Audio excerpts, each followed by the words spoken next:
Hey everybody, Matt Bell with Electric Violin Shop. We're back this week with the From Classical to Radical series, where we're teaching classically trained players how to easily enter the world of amplified music. Be sure to click subscribe so that you can be notified whenever we put up a new video. Probably the most common question or concern that we get from people is on improvising. For a lot of classically trained players, it's just scary and frustrating. So in this episode, I'm going to teach you several easy scales that are going to help you learn how to improvise in many different styles of music much easier. We're just going to remove some of the choices. We're going to pull back the curtain, sort of take away the mystique on this and make it a lot easier for you. In the classical world, we all learn our major and minor scales, right? But in pop music, the major scale is not the most common scale used, and it's not usually the best one. In rock, blues, and country, a far more common and useful scale is the pentatonic scale. Penta means 5. So there are 5 tones in the pentatonic scale. If you missed the episode on the intro to the Nashville number system, this might be a good time to go back and watch that, because we're going to use the number system to explain these scales, and it's just going to make it easier to understand. A major pentatonic scale is 1, 2, 3, 5, 6. So that means we use the 1st, 2nd, 3rd, 5th, and 6th degrees of the major scale, and those notes only. That's the whole scale. So in G, a G major pentatonic scale will be G, A, B, D, E. Okay?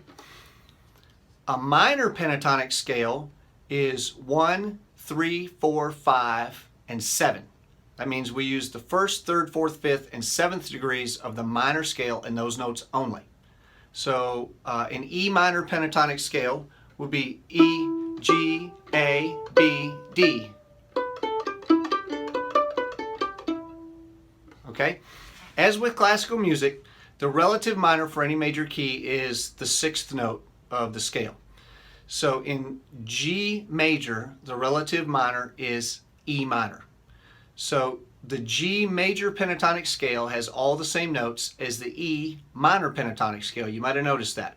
So that is the major pentatonic scale and the minor pentatonic scale. That is a huge chunk of what you're going to hear in pop, blues, and rock music. There is another scale that is very common in pop music too, and that is the blues scale. That is 1, flat 3, 4, flat 5, 5, and flat 7. So in C, that would be C, E flat, F, G flat, G, B flat.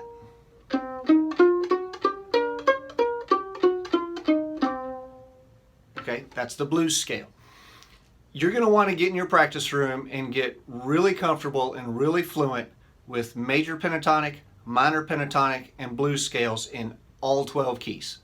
Okay, so that's 36 scales, but once you start to hear them and once you start to establish sort of the patterns on your instrument, they're going to get a lot easier. So get in your practice room, get familiar with those scales, and that is going to help you a lot. Okay, so now I know all of these scales. How do I use them?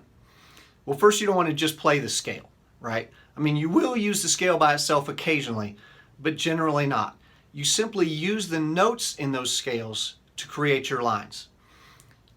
Each style will use the scales differently. For example, in blues or rock, it's really common not to follow the chord changes all the time. You hear a song will go from 1 to 4 to 5. The player may stay on that minor pentatonic for the 1 chord the whole time and not change with the underlying chord. Because when you're playing a lick with your minor pentatonic scale, when the chord changes underneath you, you can play that same lick, but it just gives it a different flavor, a different feel. So that's real common in rock or blues. In bluegrass, however, the players almost always change with the underlying chord. So when the underlying chord goes to the 4, the player goes with it, and he may use the blues scale over the 4, or he may use the pentatonic over the 4, and when it goes to the 5, then he changes scales. When it goes to G, he goes to G. When it comes back to C, then he goes to C. The same goes for jazz. They tend to change with every chord, even though there are even more scales used in jazz.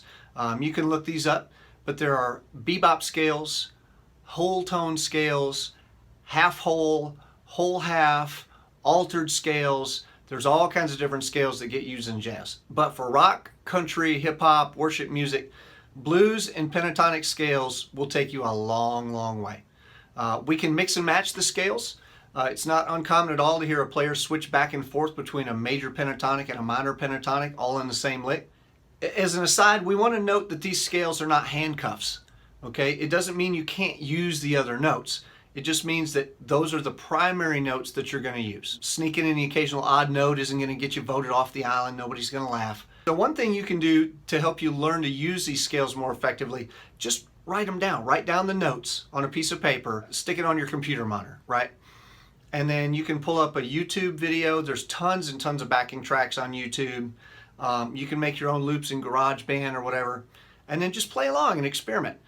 Record yourself playing so you can listen back and sort of hear, okay, I see what I did there and it worked, or I see what I did there and it didn't work. Sort of analyze your playing using the number system. Okay, I played the 2 note over the 4 chord there and I really like that, or I didn't like that. You know, analyze what you played. Were you staying in the scale?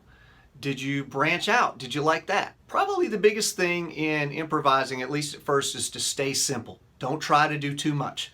Some of the best solos in rock history were very, very simple, musically speaking. Okay, the notes that you don't play are just as important as the notes that you do play. So it's a constant challenge, right? Especially for technically advanced players. You know, we've got all these fireworks under our fingers, and I'm telling you to not use all that. You know, I spent years developing these skills. Yeah, that'll come. But when we first start improvising, stay simple. And in fact, even as you become really advanced in improvising, sometimes it's best to just pull back. You know, fewer notes will make better choices instead of making more choices. But that's an intro to blues and pentatonic scales. And I hope that helps you guys. Please drop any questions in the comments section below. Also be sure to follow us on Facebook, Twitter, and Instagram, as we're putting up tons of new content on those sites all the time. And some of them may not always cross post from one to the other. So if you follow us, you're going to get all the latest news in the electric violin, viola, cello, and upright bass market. And we hope to see you guys next time.